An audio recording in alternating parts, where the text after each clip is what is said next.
మీరు ఏ ఛాంపియన్ అయినా తీసుకోండి.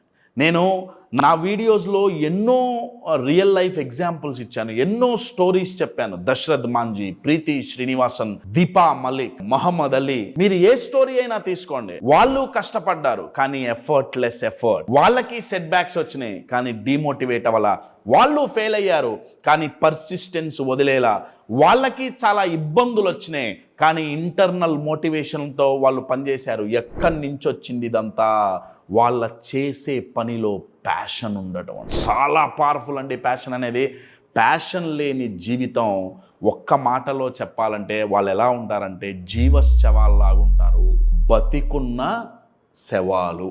శవంలో ఏమీ చలనం ఉండదు, డెడ్ బాడీలో ఏమీ ఫీలింగ్స్ ఉండవు, ఏమీ చలనం ఉండవు. వీళ్ళేంటంటే ఫిజికల్గా బతికున్నారు అంతే. ఏమో చేస్తున్నాం, పొద్దున్నే ఉద్యోగానికి పోవాలి, సాయంత్రం ఇంటికి రావాలి, ఇంట్లో వాళ్ళతో